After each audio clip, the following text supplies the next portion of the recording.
Oh, wow. Oh my gosh. Okay, so first of all, I have to say thank you so much to Lily, who has done such an incredible job organizing this. Such a pleasure to work with.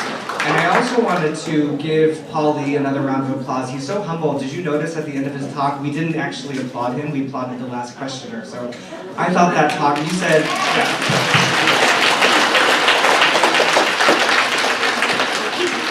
Paul Lee said he's not a psychologist, but when you do this work, you realize there's some people who just get it, and Paul is one of those people, and I agree with everything in his talk. So even though he's not a psychologist, his lived experience, and you hear the love and the wisdom, I can't say enough good things. I wish we could do talks all around the country together.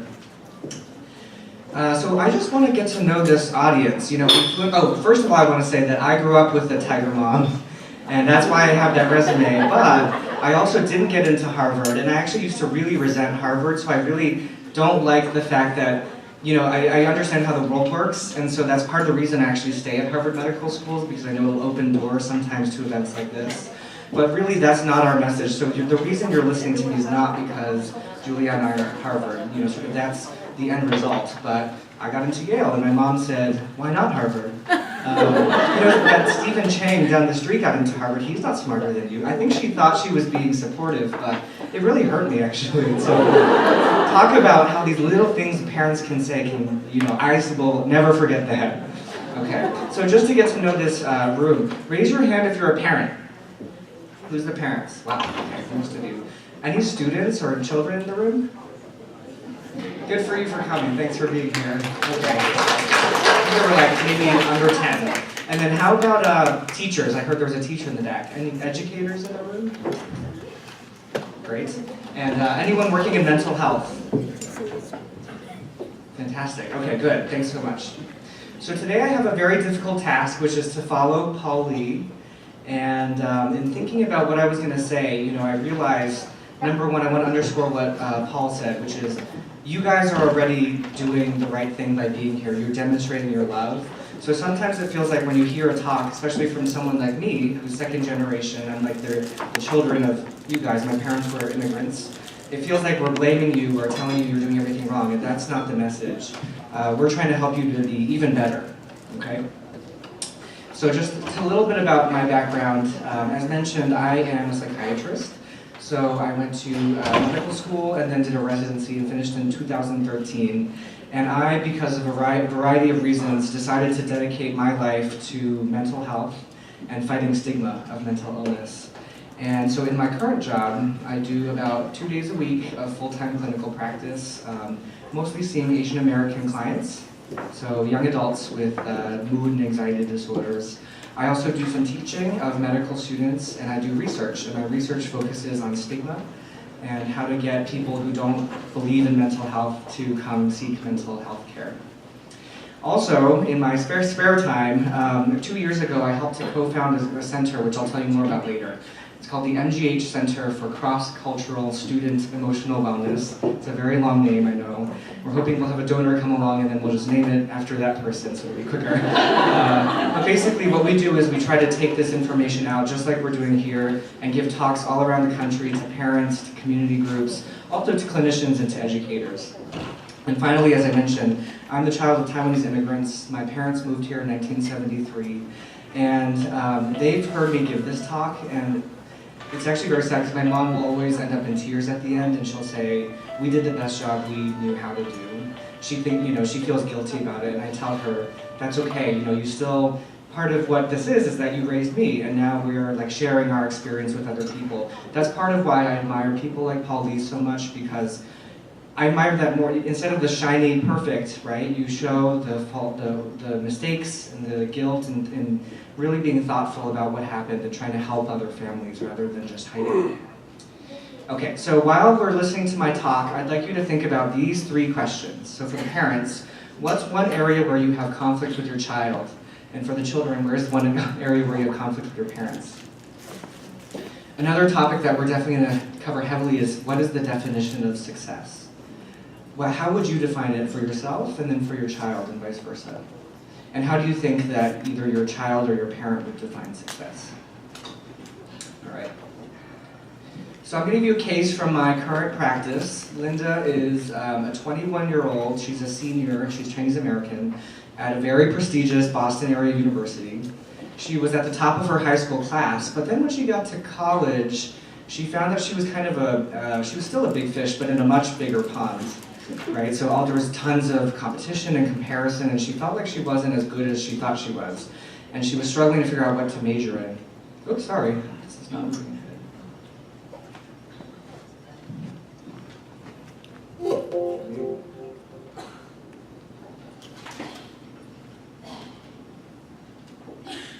Okay, sorry about that. So these were those questions that I just asked. I apologize. This didn't come on. All right, so Linda, as I was mentioning, 21-year-old Chinese American senior. Couldn't figure out what she wanted to do for a major or for a career. And so when she came to therapy, she was feeling actually her mom made her come. She said she was feeling constantly disappointed in her past choices. She believed that she had wasted her entire college education because she hadn't made the right choices quick enough.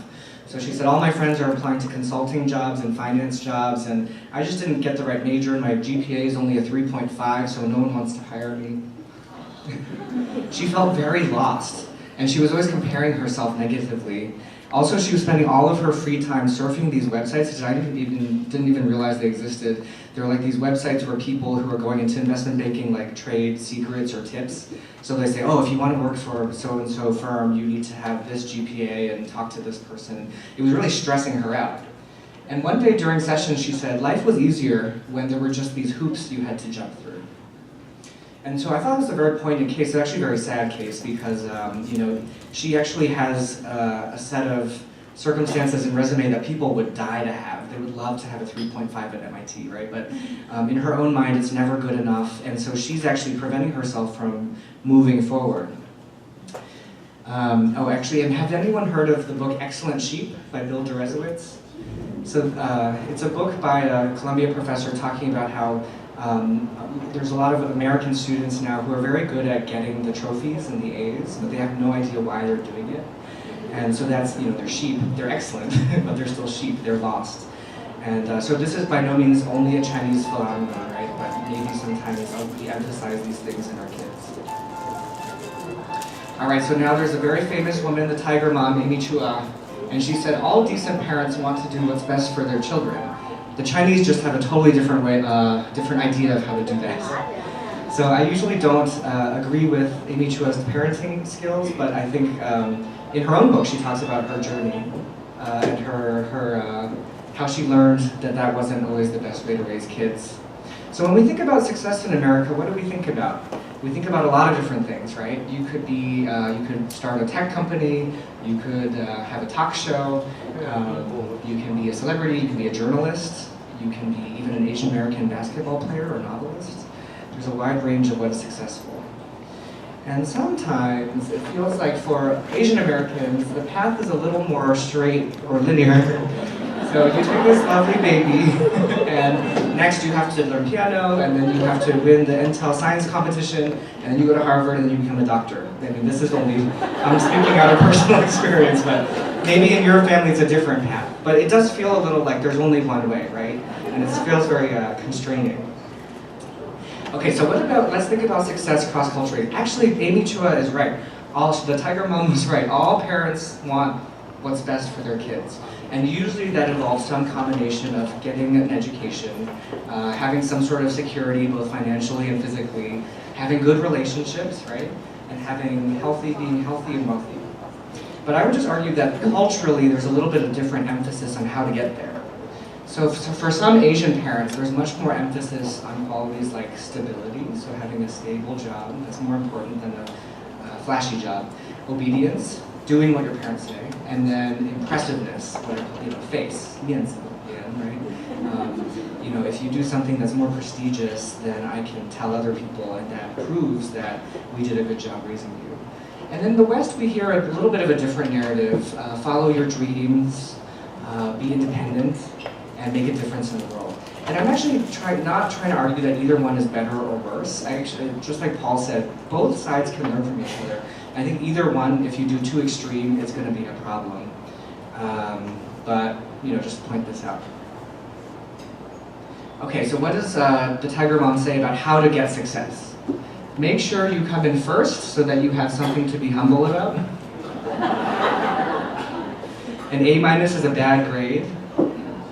You guys have all seen those. Oh, there's a bunch of memes on the internet.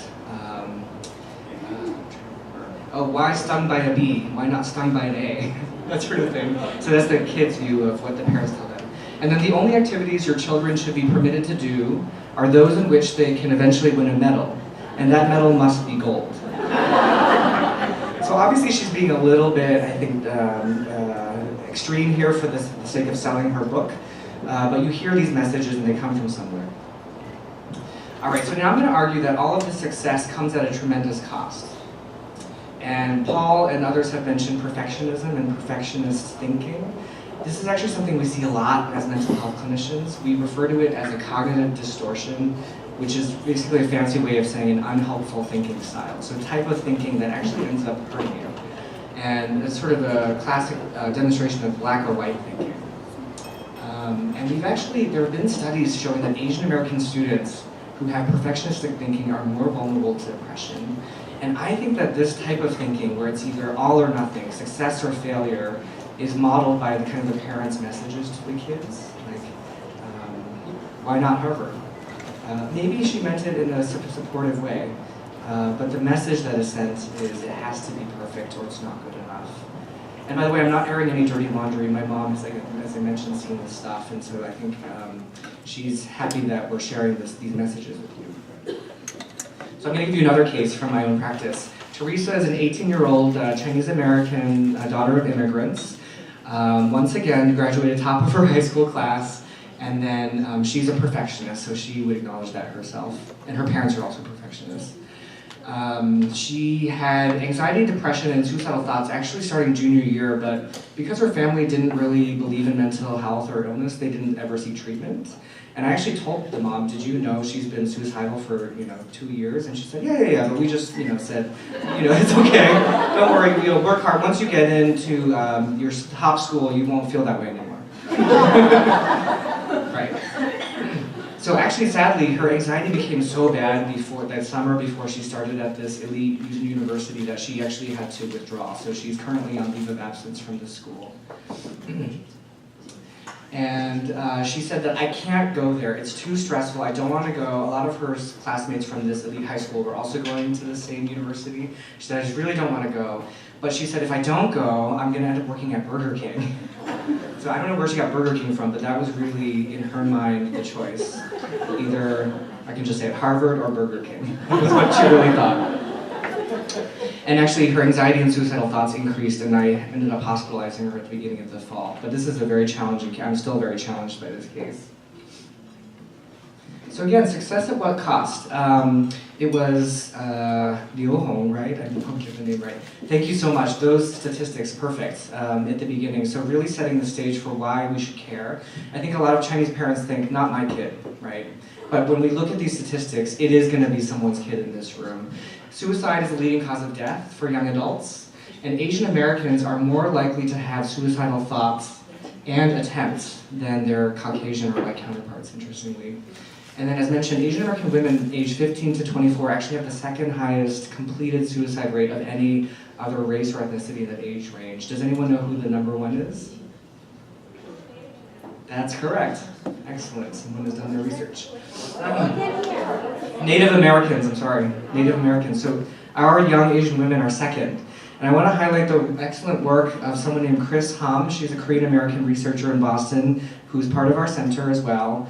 And she has done a great study called AWARE, where she's studied hundreds of second-generation Chinese, Korean, and Vietnamese young women who had suicidal and self-injuring behaviors. And she actually just did a qualitative study where she talked to them and asked them about their parents and asked them about their childhood. And she has a great paper that I'm happy to email to anyone who contacts me after this.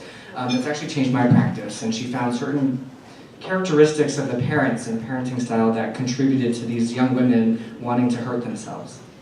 As to why women are more at risk than men, it's hard to know. Part of it is probably gender bias in some Asian cultures. Even though there's tiger parenting for both, sometimes it feels like the men have potentially more support or more validation sometimes than the women. I'm not sure if that, I don't know if it's been studied, but that's a hypothesis. All right, so here's also some more anecdotal evidence. We don't have great data on Asian suicides, but in this New York Times article, they pointed out that a disproportionate number of suicides on Ivy League campuses, like Cornell, MIT, are Asian Americans. Why is that? These are all, by the way, photos of young Asian American students who died by suicide. Actually, they're all Chinese, actually, who died by suicide in the past few years. And so after my talk, we're going to be screening this film with Dr. Juliana Chen, dealing with this topic of the suicide of an Ivy League student. So stay tuned. So in my own research and work with patients, I've come up with these 4 top psychological challenges that I think that Asian American students face. And some of them echo what Paul was saying, particularly number 4, identity formation.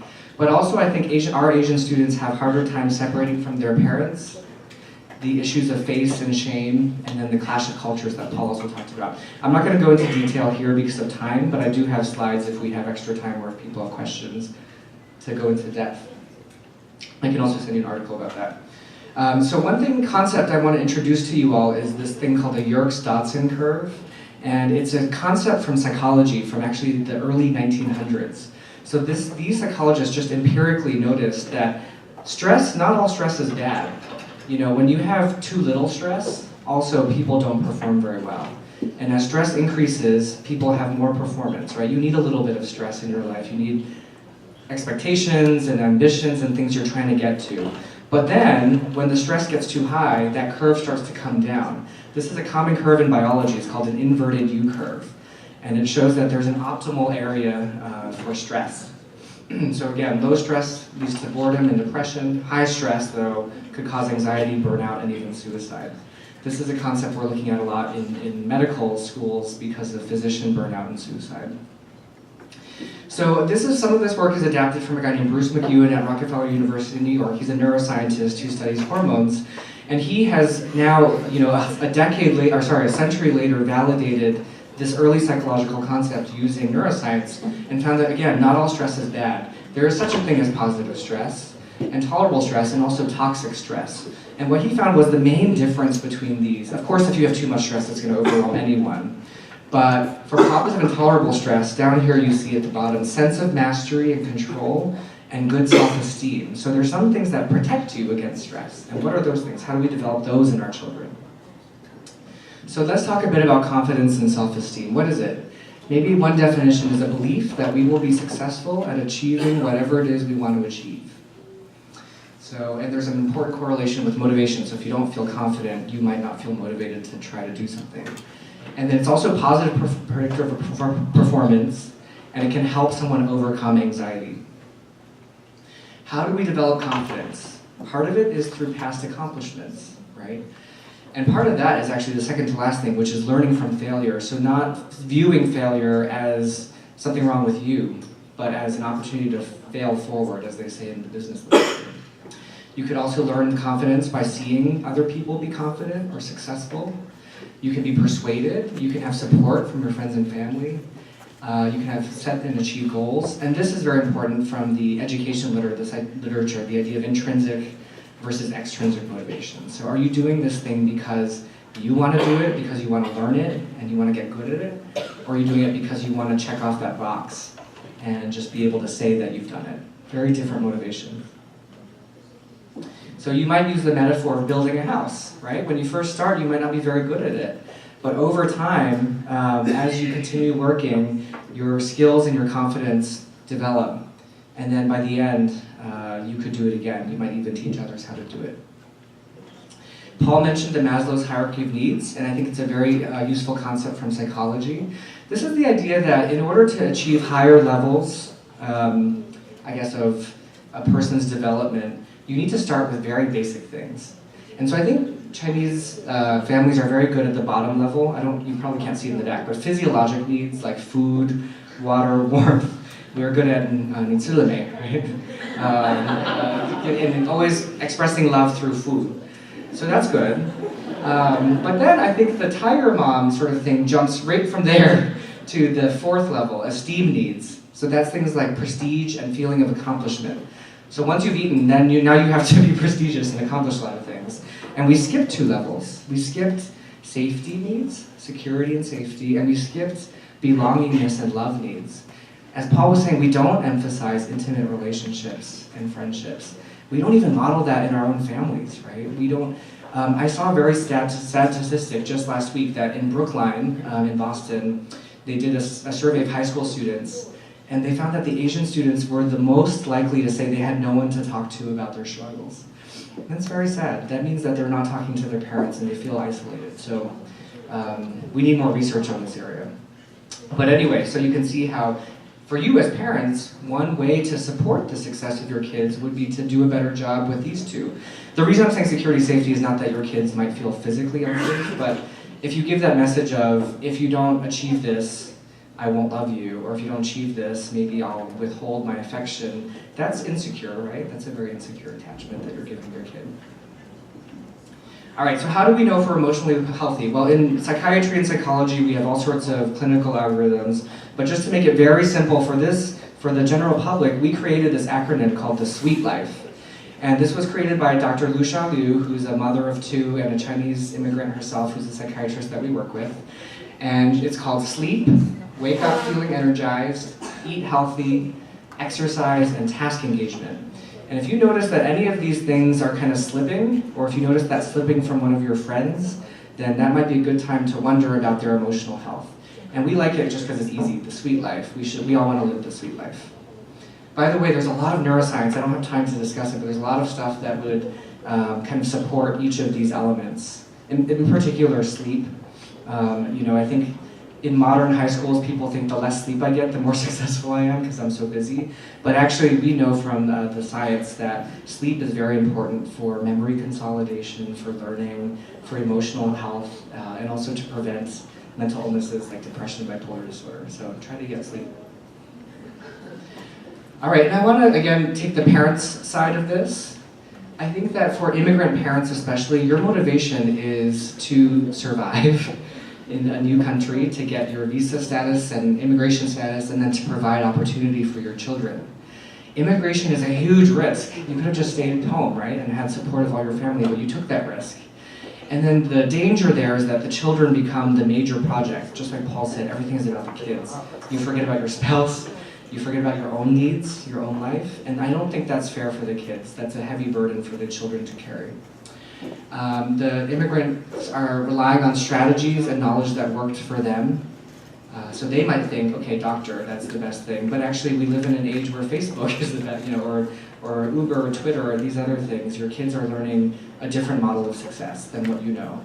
Also, this Chinese immigrant thing that we've heard called grabbing every opportunity. You're just, every chance you get, you want to have that because there's so little time. And so that's the mindset.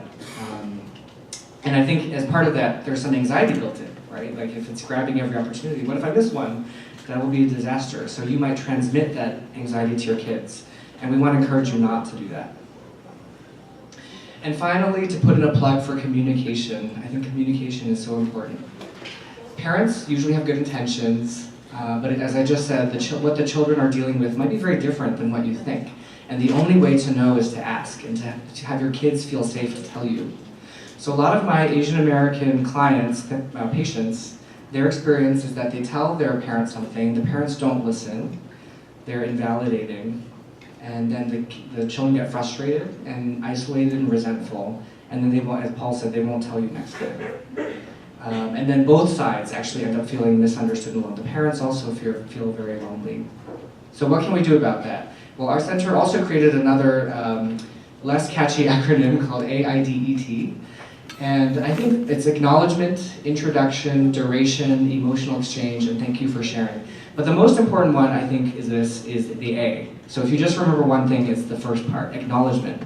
How many of you parents, when your kids tell you something, your first response is a judgment or a criticism, right? We actually role-played this exact thing in Maryland with a bunch of Chinese American parents. And we had one of our students pretend to be someone who came home and said, "Hey mom, I'm decided to change my major from pre-med to English." And we coached the audience on this. And then, so we had a mother, and the first thing she said was, "What? How could you do that?" And we said, no, remember acknowledgement. So it's not, how could, you're ruining your life, but, oh, that's interesting. I didn't know you were interested in English. Let's talk about that. And it may not mean that you have to agree with everything they say, but that's such a better place to start, right? Like, oh, tell me about why you're thinking that. It may be that they, still want to go to medical school, but it may not. And I think the point is that if you shut them down right out the gate, you'll never know. So just to remember that it's not a one-size-fits-all. As Paul was saying, I loved his analogy. What if you have a really A student and then one who's struggling? So one size does not fit all. Think about it for those of you who raise plants. If you had a bamboo and an orchid plant, would you give them the same amount of water? Would you give them the same amount of sunlight? Would you plant them in the same type of soil? Of course not. You would say, oh, it's going to die if I give too much water to the orchid, right? It needs to be watered. I think all my orchids die, so I'm not a good person to talk to about this, but I think you're supposed to like soak it for like once a week or something. It's too complicated for me. Anyway, the point is you would not treat them the same way. And same with your kids. Each child is different.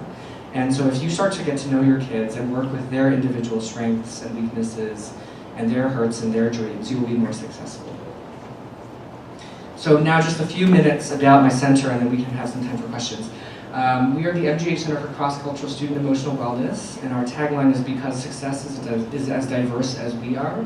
And as I mentioned, we sort of are a coalition of a lot of different physicians, educators, teachers, parents, students. These are actually my parents here attending one of our talks. So the person who made the slide threw that in there, and so we're looking at each other, kind of. But anyway, we're trying to share this message with the world. And we were founded in November 2014 by 3 physicians. It started because we were getting a lot of referrals of Chinese international students. So you guys may know this year there's 1 million international students in the US, and 30% of them, or 300,000 of them, are from China, which is amazing. Because 15 years ago, that was just 5%. So they've gone from 5% to 30% in 15 years, and we can see it's just going to keep going. All the Chinese people would like to come and get a Western education. And we found that a lot more referrals were coming for depression and anxiety in these students, but we also felt like it wasn't like a mental health crisis per se. There was a lot of cultural issues and communication issues, and also just like knowledge and prevention issues. So we decided it won't help to create 1 million clinics. We need the clinics too, but what if we start earlier and educate parents about communication and these things. So our focus is education and prevention. And so here are some talks we've given. We've spoken at Thomas Jefferson High School in Virginia, which is my own high school. We also give talks at universities and for community groups. Please let me know if you'd be interested in us coming to see you. Our next phase is we really want to do high quality research that proves some of these things that we're talking about. So if we do longitudinal studies of students and look at parenting styles and how does that affect emotional and academic outcomes many years down the road. And then we also have a limited consultation, treatment, and referral model, but we're really, as I said, not trying to just be treating everyone. We think that's too late. We want to start earlier. And we are 100% volunteer run and operated, so we would love it if anyone wants to partner with us. All of us do it. We have our full-time jobs, and then we do this in our free time. All right, so with that, I think we'll take maybe 5 or 10 minutes of questions max, but then we'll move into the next activity. And thank you so much. Who has the mic? Can you stand up and raise your hands? Who has the mic? Okay, thank you. Just a question, can we get a copy of the slideshow? Yeah, I will make I think a part of it. Some of these are borrowed from other folks in my center, so I'll make a limited part of the slide deck available by email afterwards. How do we get the email through to you? If you register with the conference, and we have your email list, so what we're doing is we're doing the morning live stream, and also UCA plan to make a video to be available for UCA members and some community partners. So we will have that available. And on the UCA website, actually, there are tons of educational materials and policy and different areas that our community really interested in. And so that's the resources we offer. if you can't see this, my email is jchen37@partners.org. So feel free to email me as well.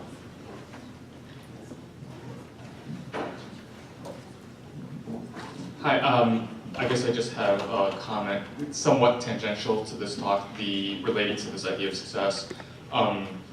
Now, this is just kind of my opinion, I guess, about the Chinese emphasis on basically academics and professional life. I mean, that's where heavy emphasis and stress goes. I think it would be helpful to at least think about more about the ethical, moral, spiritual development that Paul had raised. How do parents do that? Yes, church is part of that, but of course, parents are the ones primarily having the influence on the children. What does it mean to pass on values, and not values of it is moral, ethical, spiritual for you to work hard at school, and I mean, what is there more to it than that? That is a bigger philosophical, religious, spiritual topic. I mean, I'm not going to answer it here. It's just I'm raising the question. That's it. Thank you so much. And similarly, I probably won't answer it, but I will say, Chinese culture has such a rich history of moral and ethical kind of thinking. So I agree with Paul that, rather than forcing it, maybe introducing, it's only as I've gone through life a little bit more and sort of really understood my parents more that I saw, the love is not direct, it's not verbal. They don't say I love you, but now I see it. And so there's other ways that you can communicate it, but maybe because we live in America and it's a different culture now, we're actually trying to educate parents on how do you sort of more directly verbalize some of these things that you're trying to pass on, and the love that you, and how proud you are of your kids. I think it's so interesting, we found that in Chinese American families, parents don't say I love you or I'm proud of you in Chinese, they say it in English. Because that's not a Chinese concept, right? Your parent would never say that, that's weird. But how do you say proud? It's like jiao ao, right? That's actually a bad thing. And actually in Confucian culture, actually to be proud is negative. And I think there's something really lovely about that too. And so, that's something that I've learned over time, but maybe we can do a better job of packaging it and sharing that. Maybe one more question so we can move on to the movie right up here. One question. One more here. Thank you, Dr. Chen. Excellent speech. I'll be short. I think love your frameworks. The beauty of the work is very easy to remember, very easy to be act upon. One question for you is, do you create or thinking about creating frameworks for children? How the children can teach the parents? Because a lot of me, I learn from my child, but then how can she think of the way to be in my shoes and coach me a little bit to be more in sync with this society, with what her mind is. I think some frameworks to empower the children to teach parents will be great. That's a wonderful idea. We're going to do that. And then I hadn't thought of it before, but what a lovely idea. We also, we focused on parents because we feel like the poor students are just doing the best they can and they get a lot of messages. So I think a lot of it is about parents. But if we can, your child is lucky because you're already in that point of view. And so if you're receptive to listening to her, I bet she has a lot to teach you. But I think it's a great idea to think about. If some of you've heard of the Conversation Project, it was featured on NPR. This is a way for families to talk about end-of-life care. We never talk about, do we want to be resuscitated, et cetera. So anyway, some group of people just said, this is a hard conversation. We're going to create like a packet so that you sit down and talk to your loved ones before they're in the hospital about what do they want. We could create a packet, a conversation project for Asian families around what are the emotional needs of the kids. I think it's a great idea. And last question. Thank you for your presentation. I really love we're as diverse as we are, because Asian Americans is really diverse in terms of language. It's also socioeconomic status. It's not just all of us are meeting the model minority myth. And I'm a social worker by trade, and we like to look at society, look at the big pictures, right? There is the parents who needs to learn how to adapt to their children, adapt to the culture. There's also society where there's model minority myth, and there's also racial issues, because a lot of the bullying stories we've heard in the previous session, it's a lot of those bullying are race-driven. I don't think we talk enough about race in our community. So I'm wondering, what do you guys do in your center to address the bigger pictures issues? Think about that for a second. Because it's a very important question. I think, so part of it is the message that we give for each community is tailored. And so we have to, I think, meet each community at where they're at, and that's obviously a principle for mental health. And so we've found that for sort of newer immigrants, they may be aware of the racism, but that's not in the sort of hierarchy of needs, what they feel like they can sort of address. So if you ask someone like my father, he would probably not, he would not talk a lot about racism, because for him the first priority was kind of establishing the roots in the society. And then, as Paul said, someone like me who was born here, and I thought a lot about racism, because I felt like I was born here, I'm American, I should be treated like one that I wasn't. And so I think it depends on where each family is in their acculturation immigration journey, and then you sort of, but I do think there is a role for raising awareness and understanding, like with the whole Peter Liang case in New York City, and so I love it when there are opportunities to bring that in, but it depends. I think we're sort of careful about exactly when to bring that conversation in. But for instance, we did a training at Harvard Graduate School of Education where we sort of opened it to the students, and one of them was a Korean international student who said, we were driving through Harvard Square and got in this car of Caucasian guys yelled out, "Go back to China," and he wasn't even from China. So I think this is very important, and it causes psychological distress. It's one of many things, I think, that causes distress.